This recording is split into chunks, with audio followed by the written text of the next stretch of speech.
Ang mabuting balita ng Panginoon ayon kay San Lucas. Dumating noon ang ilang Pariseo at sinabi nila kay Jesus, "Umalis na kayo rito dahil gusto kayong ipapatay ni Herodes." Subalit sumagot siya, "Sabihin ninyo sa asong gubat na iyon na nagpapalayas pa ako ngayon ng mga demonyo at nagpapagaling ng mga may sakit. Ganyan din ang gagawin ko bukas at sa ikatlong araw ay tatapusin ko ang aking gawain. Ngunit dapat ako magpatuloy sa aking lakad ngayon, bukas at sa makalawa, sapagkat hindi dapat mamatay sa labas ng Jerusalem ang isang propeta. Jerusalem, Jerusalem, pinapatay mo ang mga propeta at binabato ang mga isinusugo sa iyo. Ilang beses kong sinikap na kupkupin ang iyong mga anak, gaya ng pag-aaruga ng isang inahin sa kanyang mga sisiw, ngunit ayaw mo. Kaya't pababayaan ng lubusan ng iyong templo. Sinasabi ko sa iyo, hindi mo na ako makikita hanggang sa dumating ang oras na sasabihin mo, pinagpala ang dumarating sa pangalan ng Panginoon." Ang mabuting balita ng Panginoon.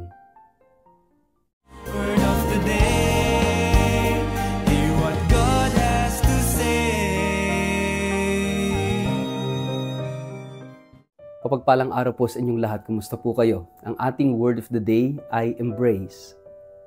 Sa Ebanghelyo ngayon, may mga Pariseyong nagsabi kay Jesus, "Umalis ka rito, sapagkat ibig kang patayin ni Herodes." Ngunit sa halip na matakot, buong tapang na sumagot si Jesus, "Sabihin ninyo sa asong gubat na iyon." At ipinahayag na magpapatuloy siya sa kanyang misyon, anuman ang balak ng makapangyarihan. Pagkatapos ibinuhos niya ang laman ng kanyang puso para sa Jerusalem, ang lungsod na kilalang pumatay sa mga propeta. "Jerusalem, Jerusalem, ilang ulit kong ninais na tipunin ang iyong mga anak, gaya ng inahing manok na nangangalap sa ilalim ng kanyang mga pakpak, ngunit ayaw ninyo." Kaya nga dito natin makukuha ang ating pagninilay ngayon, yakap, embrace. Ang yakap ay hindi lamang pisikal na kilos. Isa itong matinding pahiwatig ng pagmamahal, pagtanggap, proteksyon, at pangunawa. Kapag niyakap mo ang isang tao, ipinapadama mong ligtas siya. Hindi siya nag-iisa, mahalaga siya. Sa mga salita ni Jesus tungkol sa inahing manok na tinatawag ang kanyang mga sisiw, naroon ang larawan ng Diyos na nananabik, yumakap sa kanyang bayan. Ngunit tumatanggi ang bayan na yakapin siya pabalik. Sa kaibuturan ng salaysay na ito, naroon ang pighati ng Diyos na nagmamahal ng lubos, ngunit tinatanggihan. Hindi ba ito rin ang kwento ng ating buhay? Ilang ulit na tayong inabot ng Diyos. Ilang ulit na tayong tinawag ng kanyang salita. Ilang ulit na tayong niyakap ng kanyang biyaya sa panahong tayo ay sugatan, nagkamali o naligaw ng landas. Ngunit sa kabila nito, ilang ulit din tayong lumayo, tumanggi at nagmatigas. Sa likod ng Ebanghelyo ay naroon ang sakit ng isang Diyos na patuloy na umiibig kahit hindi siya minamahal pabalik. Sa isang mundong puno ng pagkakahati-hati ng galit, inggit at pagtatakwil, ang yakap ay tila nawawala. Napalitan na ito ng distansya, emosyonal man, spiritual o relational. Hindi na uso ang pagpapatawad, pagbibigayan o pag-unawa. Masyado nang madalas ang kanya-kanyang buhay at ang puso ng marami ay naninigas. Ngunit sa gitna ng lamig ng mundo, naroon pa rin ang yakap ng Diyos. Laging bukas, laging naghihintay, laging umaasang tayo'y babalik. Si Jesus, sa harap ng banta ni Herodes, ay hindi umatras. Hindi siya lumihis ng daan. Ipinagpatuloy niya ang kanyang lakad patungo sa krus, patungo sa kanyang sakripisyo. Hindi dahil kailangan, kundi dahil tayong mga makasalanan ay kanyang gustong yakapin hanggang dulo. Ang krus mismo ay naging yakap ng Diyos sa sangkatauhan. Isang yakap na punong-puno ng dugo, pawis at luha, ngunit higit sa lahat, punong-puno ng pag-ibig. Kapag tayo ay nasasaktan, madalas hinahanap natin ang yakap. Hindi sapat ang salita, hindi sapat ang paliwanag.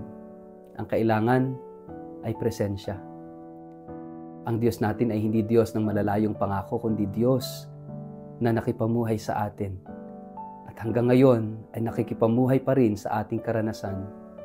Kapag ang puso mo ay pagod, sugatan, puno ng tanong, ang sagot ay hindi laging lohika.